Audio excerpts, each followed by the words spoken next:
আমার মাজা মনে ভাঙে যাইতেছে। ঠাকুরদা প্লিজ তুমি আমার ছাইরা দাও। ওরে বাপ রে বাপ, আমি কি ভাবলাম আর কি হইল। এই কদিন যা করছো করছো, মনটা শান্তি করতে পারো নি, কিন্তু আজকে মনটা শান্তি করানো লাগবো। আজকে দিতে পারবো তো ঠিক মতো? আরে কি কয়, আজকে আমি পুরো জোশে আছি, তুমি চিন্তা করো না, খালি হইয়া পড়ো, দেখো কি করি। আচ্ছা, পরে কিন্তু আবার জ্বালা বাড়ায়ও না।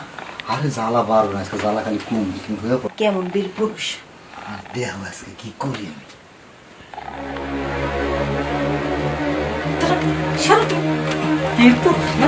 বীরপুর সাধু, হ্যাঁ আমি তো আগে কইছিলাম তুমি প্রতিদিনের মতন আজকে আমার সাথে এরকমটা করবা, তাই তো বলে দিছি যে আমার জ্বালাটা বাড়ে না, তাই না? আজকে আমি বীর পুরুষ, আজকে পারবো। কচুটা পারলে না, হ্যাঁ কচু পারলে না, এটা এটা চাপার মতন পিটে লইব না, মুখের মতন চাপা পিটে লইব না। আমি কি চেষ্টা কম করে না না হইলাম না, কি করো? নইলে কি করবো মানে? এই কি বলবো, তোমার কি শরম করে না? এই যে বোর কাছে আইসা যে মানে বাঘের মতন দেখা, পরে তো মুরগি হয়ে নামো। কেন তুমি পারো না তলে তলে একটু চিকিৎসা করতে লেগা? বউ বুঝবো কেন তুমি চিকিৎসা করতেছো কি না করতেছো? তোমার যে এই সমস্যা কতদিন ধরে যে আমি বলতেছি, তোমার তো উচিত ডাক্তারের কাছে যেতে লেগা। আমাকে কয়ে দেওয়া লাগবো? আমার শরম করে। শরম করে? আর আমার সামনে আইসা তুমি যা করো, তোমার শরম করে না? দেখো তোমার আমি একটা কথা বলে দিতেছি, তাড়াতাড়ি ডাক্তার দেখো। আর ডাক্তার না দেখায় কিন্তু আমার সাথে এরকম করবে না। দরকার বলে তুমি আলাদা ঘুমাইবা। তোমার সাথে যদি আমি ঘুমায় থাকি না, তাও জ্বালা বাড়ে। মাইনছে কি করবো আলাদা ঘুমাইলে? ও মাই সে কি করবো, সেটার মাথার মধ্যে ঢুকে। হ্যাঁ, আর স্বামী থাকতে যে আমি কষ্ট করতেছি, আমাদের কে বুঝবো আমার কষ্টটা? আচ্ছা তুমি চিন্তা করো না, আমি তো ডাক্তার দেখাবো আগামী 15 দিন 1 মাসের ভিতরে, না 2 মাসের ভিতরে ঠিক করে লম। তাই করো, এই ঠিক না কইরা এই মুখটা আমার দেহেও না। 2 মাস না 6 মাসের মধ্যে তো পারো না, তুমি চিন্তা করো না। আগামী 1 মাস নাইলে 2 মাস, 6 মাসের ভিতরে তো ঠিক করে আমি। দেখো 6 মাস 9 মাস 1 মাস এগুলো আমি বুঝি না। তোমার আমি 15 দিন টাইম দিলাম। এই 15 দিনের মধ্যে তুমি তোমার নিজের ঠিক করবা। আর যদি তা না পারো না, তাহলে আমি তোমার সাইডে চলে যাবো গা, বাপের বাড়ি চলে যাবো গা। কারণ মরা কলা গাছ নিয়ে সংসার করাটা উচিত হইব না। 15 দিনের কম হয়ে গেল না? চুপ করো। অন্তত 6টা মাস সময় দিতা। 6টা মাস বুঝি আমি কচু খায় থাকুন। যাও ওয়াশরুমে যাও, ধুয়ে পরিষ্কার হয়ে তারপর ঘুমাই যাবে। আচ্ছা ঠিক আছে, তুমি ঘুমাও।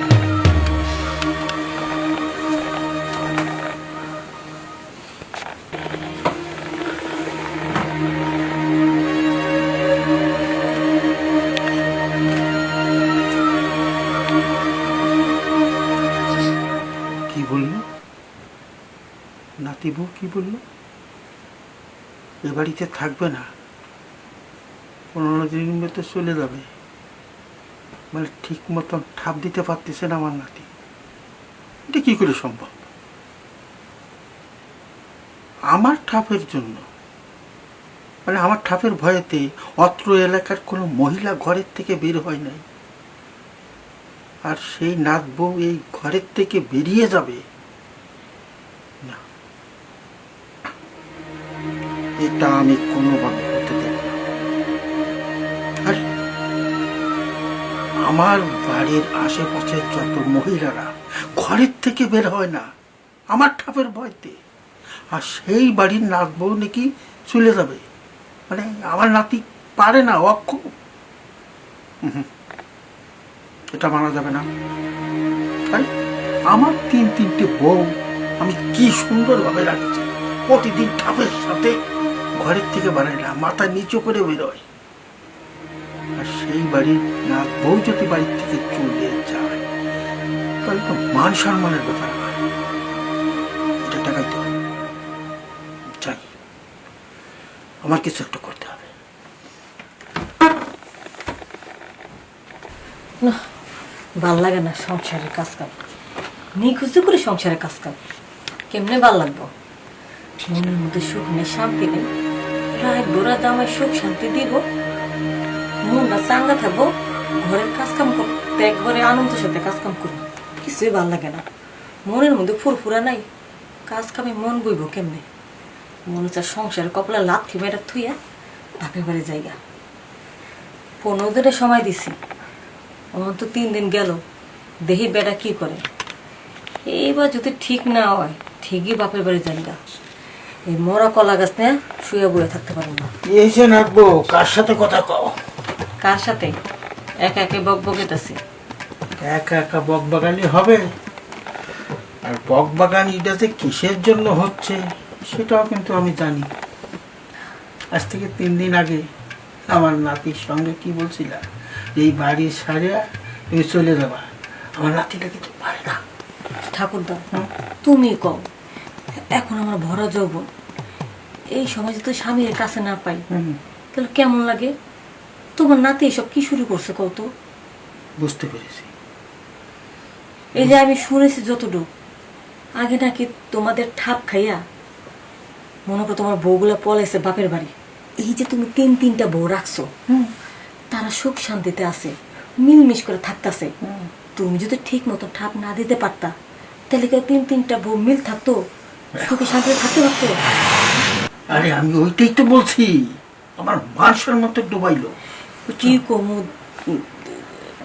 ঠাকুরদা তোমরা ছিলা হইলো হাতি এই হাতির পেটের থেকে খরগোশের বাচ্চাটা কেমনে হইলো বোমা ওই আর লজ্জা সরম দিও না বুঝছো আমি ওইটাই ভাবছি যে হাতির পেট থেকে খরগোশের বাচ্চা কিভাবে জন্ম নিল আমার মান সম্মান আর থাকলো না ঠাকুরদা তোমার আমি কি কমু এই যে বিয়ে হয়েছে না হইলো তো 4-5 বছর হয়েছে এই 4-5 বছরের মধ্যে মনে করো আবার ঠিক মতো একটা মাসে সুখ দিতে পারে নাই কেন দেখো এই ব্যাপার নিয়ে আমি একটু ভাবতেছি বুঝছো কি করা যায় ভাবো ভাবো আমিও তোমার নাতিরে বইলা দিছি 15 দিনের মধ্যে যদি ডাক্তার দেখায় সুস্থ না হইতে পারে আমি ওনারা ছেড়ে বাপের বাড়ি চলে যান গা 15 দিনের মধ্যে এখন 3 দিন পার হয়েছে আর মাত্র 12 দিন এই বাড়িতে আসি যদি ভালো রেজাল্ট না আসে তাহলে কিন্তু ঠাকুরদা আমি ঠিকই চলে যান এই জন্যই তো তোমাকে বলছি বাপু একটু সবর করো তুমি 15 দিনের টাইম দিয়েছো না তার ভিতরে 3 দিন চলে গেছে আর আছে 13 দিন ওই 13 দিনও লাগবে না তুমি আমার 5 দিন সময় দাও ওই 5 দিনের ভিতরে আমার নাতিরে যদি আমি হাতির বস্তায় না করতে পারতি তাহলে আমি একেবারে মনে করেন আমার ওই মুখের জবার একেবারে থাকবে না বলে জবারের কোনো মূল্য থাকবে না ঠিক আছে তাই করো আচ্ছা আর যদি এই 12 দিনের মধ্যে যদি ঠিক না হয় তাহলে আমি তো ঠিকই চলে যাবো না না না যাওয়া লাগবে না আমি বলছিলাম কি তোমার মাথাটা কি বেশি গরম নাকি বেশি গরম মানে অনেক গরম তাই নাকি পা থেকে মাথা পর্যন্ত পুরাটাই গরম আচ্ছা ওই আপাতত ঠেকা কাজটা যদি আমি সেরে দিই হ্যাঁ আমি কি করলেন ঠেকার কাম আপনি আমার সালা দিবেন হ্যাঁ আপনার নাতি পারে না জোয়ান তাজা মানুষ আর আপনি বুড়া বয়সে আইছেন ঠেকা কাম চালাতে দেখেন জোয়ান কালে আপনি মানলাম যে আপনার খুব পাওয়ার ছিল এখন সেই পাওয়ারের গরম এখন দেখেন না এখন বয়স হয়েছে না বুড়া কালেও তারটা পারবেন না ঠাকুরদা তুমি এত ফেস ফেস করো না এমনি তো আমার মাথাটা তোমার নাতি গরম করে রাখছে তুমি শুধু শুধু পারবা না আমার মাথাটা গরম করবে না আমি পারবো না না একটু চেষ্টা করে দেখি চেষ্টা করলো হুদো হুদে বেকার ঠিক আছে চেষ্টা করো আমি যদি না পারি তুমি যা করবে যে শর্ত দিবে যা করতে বলবে আমি তোকে না হয় খত দিয়ে এখান থেকে বেরিয়ে দেবো হ্যাঁ ঠিক আছে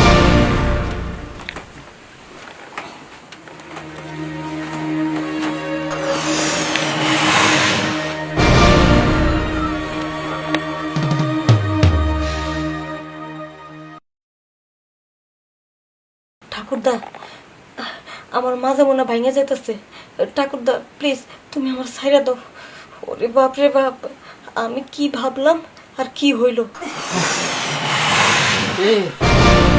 রে বাপ মাজাটা মনে হয় পুরো ভাঙে দিছে ভেঙে দিছি না এই যে তুমি আমার সাথে যা করলা এর 4 ভাগে 1 ভাগও যদি তোমার নাতি পারতো তাহলে তার কোনো কথাই হইতো না একটু ধৈর্য ধরো আমার নাতিরে একবার হাতির বাচ্চা বানাইয়া তোমার সামনে হাজির করব বুঝতে পারছো আচ্ছা ঠিক আছে আর একটা কথা এর ভিতরে যদি মাঝে মধ্যে যদি তোমার দাদার দরকার হয় তখন একটু স্মরণ করি অবশ্যই ঠিক আছে আসি যে মজা আমাদের দিছে, আমার তো মনে হইতেছে 3 মাসের মধ্যে আর লাগবোই না। একটু ওয়াশরুম থেকে আসি।